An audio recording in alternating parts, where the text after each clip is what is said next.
নমস্কাৰ আপোনালোকলৈ বহুত এটা ভাল খবৰ লৈ আহিছোঁ যিহেতু মই দুদিন মান আগত মোৰ ইনষ্টাগ্ৰাম আৰু ফেচবুকত মই শৰ্ট ভিডিঅ' আপলোড কৰিছিলোঁ জুন জুলাই মাহত আপোনালোকৰ টি12 আৰ্মি শৰ্ট ফৰ্মত ক'ব গ'লে টি আৰ্মি আপোনালোকৰ ভৰ্তি ওলাব বুলি আপোনালোকৰ সেই ভিডিঅ'টো যোনে যোনে চাইছে সেইসকলে বুজি পাব গতিকে মই আপোনালোকক কৈছোঁ এই ভিডিঅ'টোৰ তলত মই আপোনালোকক মোৰ ডিছক্ৰিপশ্যনত মই ফেচবুক আৰু ইনষ্টাগ্ৰামৰ লিংকটো দি দিম আপোনালোকে যাই কিনে দুয়োটাতে ফ'ল' কৰি ল'ব কাৰণ কিয় মই শৰ্ট ভিডিঅ'বোৰ ইনষ্টাগ্ৰাম আৰু ফেচবুকত দি থাকোঁ ঠিক আছে কথাটো এইটোৱে গ'ল সেইটো কাৰণে ভাল খবৰ বুলি কৈছোঁ যিহেতু আপোনালোকৰ টি12 আৰ্মি বৰ্তমান আপোনালোকৰ পোষ্ট ওলাই গ'ল ঠিক আছে একদম ওচৰতে আপোনালোকৰ তেজপুৰত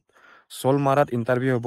আপোনালোকৰ কেতিয়াৰ পৰা ইণ্টাৰভিউ হ'ব আপোনালোকৰ কোনটো ডিষ্ট্ৰিক্টত কিমান তাৰিখে ইণ্টাৰভিউ হ'ব মই সকলোবোৰ ডিটেইলছত বুজাই দিব চেষ্টা কৰিম আপোনালোকে মন দি চাই যাব মই ডিষ্ট্ৰিক্টটো কোন তাৰিখে কাৰ কিমান ডেটত আছে আপোনালোকক মই কৈ দিবলৈ চেষ্টা কৰিম এই ইণ্টাৰভিউটো আপোনালোকৰ 11 জুনৰ পৰা 25 জুনলৈকে হ'ব ঠিক আছে আৰু লগতে এই ইণ্টাৰভিউ ভেন্যুটো হ'ব চলমাৰা তেজপুৰত হ'ব আপোনালোকে বহুতে হয় গম পায় তাত আগৰ পৰা লৈ থাকে যিহেতু যোৱাবাৰ আমাৰ বহুতখিনিৰ ডিষ্ট্ৰিক্টৰে অসমৰ আপোনালোকৰ শিলচৰত পৰিছিলে ঠিক আছে এইবাৰ কিন্তু ওচৰতে পৰিছে ভাল কথা কিমান পোষ্ট আছে আপোনালোকক মই গোটেইবোৰ ডিটেইলছত বুজাই দিম আপোনালোকৰ কাৰ কিমান তাৰিখৰ পৰা ইণ্টাৰভিউ আছে আপোনালোকে কিন্তু একেবাৰে মন দি শুনিব কাৰণ কিয় নিজৰ নিজৰ ডিষ্ট্ৰিক্টটো আপোনালোকে মন দি শুনি যাব ঠিক আছে মই প্ৰথমৰ পৰা কৈ যাব বিচাৰিম 11 জুন তাৰিখে আপোনালোকৰ আছে ছিকিম আৰু আন্দামান নিকোবৰৰ আছে আমাৰ অসমৰ সেইদিনাখন নাই 11 তাৰিখে 12 তাৰিখে আছে অসমৰ 12 তাৰিখে অসমৰ কোনটো ডিষ্ট্ৰিক্টত আছে আপোনালোকে চাই যাব 12 তাৰিখে আছে 12 জুন তাৰিখে আছে চেন্ট্ৰেল এণ্ড নৰ্থ আছাম মানে 8খন ডিষ্ট্ৰিক্টত আছে কোনটো ডিষ্ট্ৰিক্ট আছে আপোনালোকে মন দি শুনি যাব আপোনালোকৰ ডিষ্ট্ৰিক্ট আছে নাই ঠিক আছে 8খন ডিষ্ট্ৰিক্টত আছে আপোনালোকৰ ইষ্ট কাৰ্বি আংলং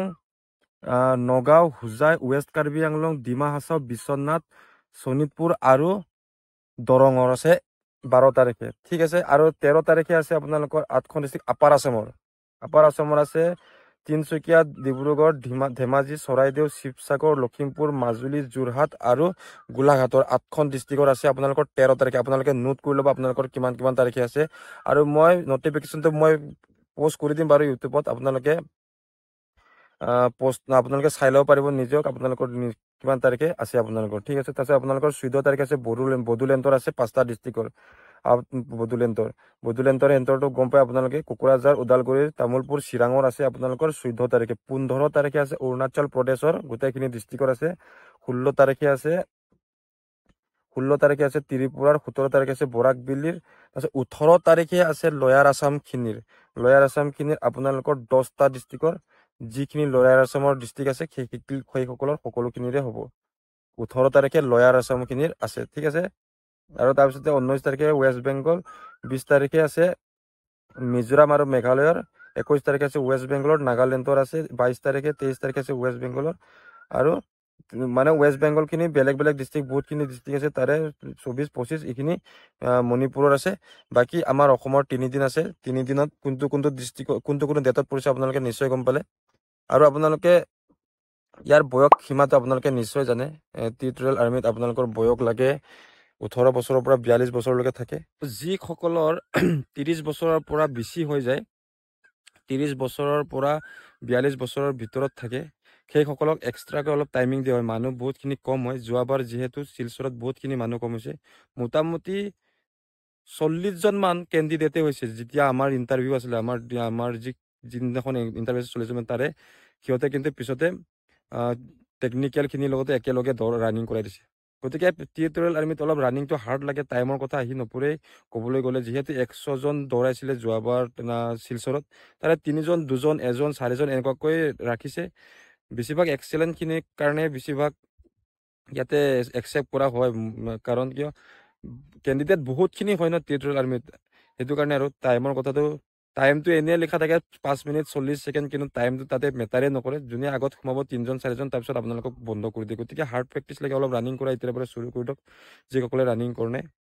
আৰু লগতে আপোনালোকে এডুকেশ্যন কোৱালিফিকেশ্যন ক'ব গ'লে ইয়াতে পষ্টখিনি আছে কনষ্টেবল জিডিৰ কাৰণেহে পষ্ট আছে কনষ্টেবল জিডিৰ পষ্টখিনিৰ কাৰণে আপোনালোকে নিশ্চয় জানে আপোনালোকে 10 পাছ হ'ব লাগে আৰু আপোনালোকে 45% থাকিব লাগে আপোনালোকৰ 45% থকাৰ পিছত আপোনালোকৰ পাৰ ছাবজেক্টত 33 মাৰ্ককৈ থাকিব লাগে তেতিয়াহে আপোনালোকে জিডিত চান্স পায় এতিয়া বৰ্তমান যিখিনি পষ্ট ওলাইছে সকলোবোৰ জিডিৰ কাৰণেহে পষ্ট ওলাইছে আৰু আপোনালোকৰ